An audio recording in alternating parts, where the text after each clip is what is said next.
Do you feel the vibes?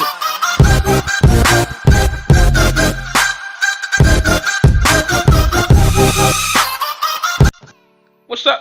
G1S LGP, aka Great One Speaks here to remind you to stay greasy and finesse for what is going on, people. What is happening? Hoping you are having a good day, man. Cause I generally just care about y'all. You know what I'm saying? But needless to say, I got a gameplay in the background of me going crazy on Gibraltar with the Sten Rooted 2. I love that gun, man. The iron sights are crazy, but that is not why we're here right now. We are here to make you a better Call of Duty player. So here are my tips and secrets on how I get better, and we're gonna do it by category. So needless to say, no further to do, we gonna get right into this video. Now the first category I want to talk about is hardware. Now hardware, I'm talking about the thumbsticks, and the first thing I want to talk about thumbsticks is Control Freaks. That's Control Freaks with a K. Now I can just stress to you the importance of having these, man. I don't get paid by these guys to tell you this, so I'm not sponsored by them, so I'm telling you this just pure off of sheer understanding. Control Freaks will improve your aim. They're performance thumbsticks, and they are even used by the top players, the pros, the ones that get money on the line to play this game. They are regulated and they are used in the game, so they are not cheating. They're not, you got a modded controller. No. Control Freaks are a must. If you are a long range player, a laid back player, I say get you some Vortexes or some Razor Edges. If you are a runner and gunner and you want to win those close quarter gunfights, get you some close quarter combat thumbsticks and you'll be ready. Okay, now we're gonna move on because I'm not trying to make this video too long. Thing about hardware number 2 is good headset. Reason why I say you gotta have a good headset, because first of all, we gotta be able to hear you, but secondly, you want to be able to hear the enemy. In this game, they have not giving us dead silence, and the basic training that is kind of like dead silence is not dead silence, so you can still hear the guys. It's just a lighter footstep, so that is a big advantage in the game where you're maybe in a corner trying to wait for a guy to come through and you hear him walking with them patchy feet, and now you can shoot him and you are prepared for that gunfight. So you really want to have a good headset. Me personally, I've invested over hundreds of dollars with headsets, and I'll give you just a rundown of the 2 headsets I like the most. The first headset you can get off of Amazon, and it's called Kilo Tech. It is really about 20 bucks, and it's pretty good. It's a wired headset. Now the wireless headset I prefer to use is the Turtle Beach Stealth 600s. I said Turtle Beach Stealth 600s. Excuse me. Now they have so many different options of hearing in the Turtle Beach Stealth 600s. And I have not played with the 700s. I don't know what they have on the 700s, but the Stealth 600s, I will recommend and approve that they are good. Now we're going to move on, and we're going to go to good internet connection and being wired. Now understand this. You have to have good internet connection. Get off of that 50 by 50. It is not good. It is not good for you to play. If you're the only one there at the house, maybe so. But I mean, I'm pretty much sure if you're living with your mom, you got 10 sisters and 5 brothers and a mom and a dad, and all these iPads and iPhones and stuff, you need to get a gigabit connection, or at least 300 by 300, 500 by 500. And you just talk to your internet provider for that. But the main thing I want to talk about here is being wired. You do not need to be playing wireless anymore. Please don't. It is a must that you be wired. Now, I prefer to use a Cat 6 cord because it can transmit more data than a Cat 5, but you can go Cat 5 because I was working off a Cat 5 for a long time. I just recently got a Cat 6 cord and got Ethernet, wired with the Cat 6 cord, and it's working perfectly. They don't run that much, so if you're worried about pocket, they don't run that much. Also, the Control Freaks do not run that much either. They are about 17 bucks, and the Ethernet cord is $9 to $10 on Amazon, and it's Amazon Prime, so sometimes it comes the next day, so that's great also. Now we want to talk about the last thing, and definitely not least, is your monitor.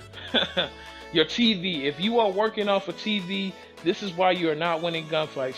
This is why you are not seeing guys before they see you. This is why you are not getting the streaks that you want to get, because you're dying off of gunfights. Have you ever been in a situation where you're shooting a guy and he's like, oh yeah, I got him, I shot him before he shot me, and he just turns around and mows you down because he might have monitor that moves at 1 millisecond, where you have a TV that moves at 117 milliseconds and processes the frames a lot slower. Now you might say 117 milliseconds, that ain't nothing. That ain't nothing. That's short. Well, in a Twitch shooter, it's everything. It puts you between him and you and his gun going up first and your gun going up first. So you gotta understand, man. Also, the monitors are not really that bad. I got my 1 millisecond monitors for around $250. It might be cheaper now because it's an older model, but I got around $250. And ever since I got it, that's all I play on. That's all I play my Twitch shooters on. Pretty much every game. It's a 1080p, 60 frames per second, and the process is 60 frames per second in 1 millisecond. So I'm loving it. You know what I'm saying? I can't give it no bad, thing. So we're gonna move on to gameplay. Now, gameplay, I want to talk about some different styles of gameplay that you might be interested in. The first style I want to talk about is laid back. Now, since we talk about laid back style, that's kind of like watching the head glitches, watching the choke points, laid back, let enemies come to you. That's how you would want to play in this game, because how the spawns work. Okay, so you want to play laid back. If you are a laid back player, you should play watching the spawns, getting the choke points. Not camping, but not running and rushing. The second gameplay I want to talk about is rushing, okay? The game style of rushing. Now, I'm a hardcore rusher at heart. I'm a pub stomper. I love stomping guys. But rushing does not mean go straight back into the spawn. And I mean all the way in the spawn. I'm not talking about where you might go halfway in the spawn and you're moving around and you're covering spots and you ducking here and shooting a guy here, wait for him to come there and then rush over there and kill him. I'm not talking about that gameplay. I'm talking about guys who run straight back into the spawn. This is what I need you to understand. When you do that, they spawn on you. It's not like the old Call of Duty where if your guys did not reach you yet, those get the spawn would flip and that'll just be it. No, when you spawn over there, you go to that spawn and they still spawning over there, they spawn on you and you're gonna get killed every time. And if it's a guy that really knows how to play, he's gonna spawn trap you and get you every time you come through, because he's gonna be waiting for you to rush back there just to the spawn, because he knows how you're playing. You gotta rush, but be smart about rushing. Make smart decisions, and I guarantee you're gonna get those ball turn gunners. You're gonna get those paratroopers. You're gonna get those carpet bombing runs, and it's gonna be frequent. Now, third thing I want to talk about: map placement. Map placement is very serious. We're gonna rush right into this one because I really need y'all to understand map placement. Knowing the spawns, using the right guns on the right map, and aiming around corners, being prepared. Okay, these are all just really two self-explanatory. Okay, knowing the spawns, know the spawn, know where the enemy is spawning, aim around corners, be ready to aim around corners. I don't care if guys say he's ADSing around corners, so what? Those are the guys that get dropped ball turn gunners on. Those are the guys that get dropped parries on. Those are the guys that get dropped V2 rockets on. Okay? Using the right gun on the right map. You might be trying to use a PPSH on a Gustav and camping on a Gustav. You're setting yourself up for failure. You're setting yourself up to get dropped on. You're setting yourself up to get smashed on in any type of way possible. And because these guys are going to be having LMGs, assault rifles, ITRAs, all these different type of long range guns, and you got a short range gun trying to shoot long range. It's definitely not going to work, guys. We got to understand that if we on a map like Gustav Cannon, if we on a map like Saint Marie Dumont, if we on a map like Egypt, we gotta run some long range guns. Or even if we're gonna run SMGs, we're gonna run a gun that has a balanced fire rate with a balanced length to it. So you definitely want to be smart about it. Okay. And then if you're running like, say my favorite map, the forest, or just a short range map like Point Du Hoc. You can run an SMG or a shotgun or something like that. You just got to be smart about it. It doesn't matter what your favorite gun is. It doesn't matter what what you may like in this gun. You got to be smart. You got to play smart. It's really all about thinking and playing smart to get these big streaks. And then you can talk big man like I do when I'm playing a game, because as you can see, I run big streaks and I get them. I get them Out of 10 games, I'll get them 7 games. I don't never go negative. I don't. This is me. I move and I get my streaks and I play the game right. You got to play the game right, okay? Because sometimes you get teammates that don't know how to play, and you got to take up for them and play better. But that's a whole nother conversation. Now, last but not least, and definitely not least, your settings. You got to understand that your settings are very important. You got to understand that your settings are very, very crucial to, you know, just playing a game and having a good experience and having a great experience in the game. Your settings are very crucial, man. So we're gonna pop right into my settings and we're gonna get this thing rolling so you can see how I play the game and how I do some of the things that I do when I do it. Now here we are, my settings. As you can see, I got the button layout, stick and move. I like to be able to jump with that, you know, right thumbstick. They also got other stuff as like brawler and scout. I really don't mess with that, but stick and move is my thing. I flipped and enabled this and flipped the L2 and R2 to L1 and R1. It's just quicker, it's snappier, it's faster.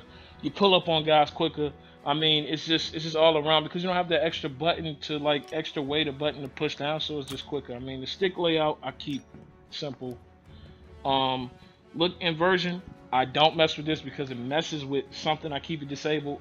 It messes with like the control and how you look at it and stuff. I mean, it's kind of like backwards, so I don't play with it myself. Horizontal sensitivity and vertical sensitivity 7/7. I keep it there, but I do move from 6 through 10. I only play at 10 when I'm like real tired to kind of like boost me up. You go faster, but 7/7. I mean, you gotta find out what's good for you with sensitivity. I can't tell you that. It differs for everybody. Controller vibration. Please keep this off. Listen, when you're shooting, that vibration messes with your shot, and your shot jumps off a little bit, and you miss the shot, and you're trying to kill somebody. It's just all bad, man. It's all bad for you. Please keep this disabled. Now, aim assist rotation and aim assist slowdown I keep enabled because I may be running around and miss a guy, and the game slows down when I know that it slows down. It's a guy over there, so I shoot him. I may be running around and I don't have lookout on as my basic training, and I don't know if that's a guy that I should shoot, and I shoot him. So you need to keep these things on to keep your gameplay running flow, smooth and fluent. Auto whipping switch, I keep this enabled because once I'm finished done and I'm completely out of bullets out of my gun, it switches to my pistol, and I can run around my pistol and get a guy that I may not have been able to get if I didn't switch that fast. So that's a good thing to keep on. We're gonna go down to the auto mantle. Please disable this because I've seen cats in their gameplays have auto mantle on, and they're shooting somebody and they're beside a box or ledge, and then they just auto mantle and get killed by 3 other guys. So you want to keep that off and keep that disabled. You know. Also with the airborne hustle sprint cancel, it's optional. I run it and I don't run it sometimes because I mean it's good to run, being that you know you may be in a gunfight and you just prematurely try to change a clip, and then you can just sprint and get out there and just shoot them up. Me personally, I run it, sometimes I don't. So that's just me. Let's go on here to the graphics setting. I got the brightness set a certain way. I got the safe area inside. Some people stretch it out. I don't do that because I want to see everything. Colorblind filtered off, disabled. And motion blur. Please keep motion blur disabled. It does some weird stuff when it's enabled. Trying to blur all the stuff that's blowing past you and stuff. I really don't care about that. I like to see that stuff. Okay? So this is my settings. This is how I roll. I hope this helped you out.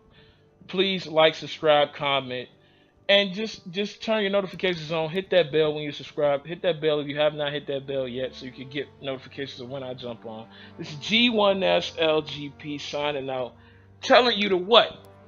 I always say this: stay greasy and finesseful. I am out. Peace.